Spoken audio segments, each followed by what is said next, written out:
महिलांच्या खात्यात 2100 रुपये जमा होतील की 3000 रुपये? नमस्कार मित्रांनो, मी तुमचा मित्र किपी श्रीराम तुमचं आमच्या या युट्यूब चॅनलमध्ये सर्वांचं खूप स्वागत करतोय.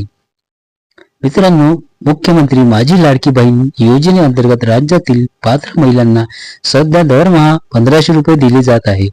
महायुतीकडून सध्याच्या हप्त्याची रक्कम 2100 रुपये करण्याची घोषणा करण्यात आली आहे.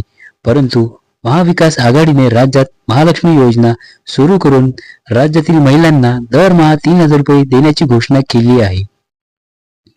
तर मित्रांनो, मुख्यमंत्री माझी लाडकी बहीण योजनेला राज्यातून प्रचंड प्रतिसाद मिळाला असून 23 नोव्हेंबरला निवडणुकीचा निकाल जाहीर झाल्यानंतर जर राज्यात महायुतीचं सरकार स्थापन झालं तर नोव्हेंबरच्या अखेरीस लाडकी बहीण योजनेसाठी पात्र असणाऱ्या महिलांच्या बँक खात्यात लाडकी बहीण योजनेचा डिसेंबर महिन्याचा हप्ता जमा करण्यात येईल, असं मुख्यमंत्री एकनाथ शिंदे यांनी सांगितलेलं आहे.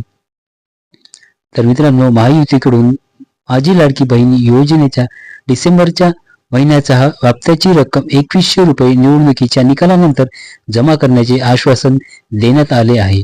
याचबरोबर महाविकास आघाडीने राज्यात महालक्ष्मी योजना सुरू करून राज्यातील प्रत्येक महिलांच्या बँक खात्यात 3000 रुपये जमा करण्याचे आश्वासन दिलेलं आहे. पण महिलांच्या बँक खात्यात 2100 रुपये जमा होणार की 3000 रुपये हे निवडणुकीच्या निकालावर अवलंबून असणार आहे. तर हे असेच व्हिडिओ बघण्याकरिता आमच्या या युट्यूब चॅनलला सबस्क्राईब करून ठेवा, जेणेकरून तुम्हाला असेच नवनवीन व्हिडिओ तुमच्यापर्यंत पोहोचले पाहिजे. आणि तुम्हाला जर आमचा हा व्हिडिओ आवडला असेल तर आमच्या या व्हिडिओला एक लाईक नक्की करा.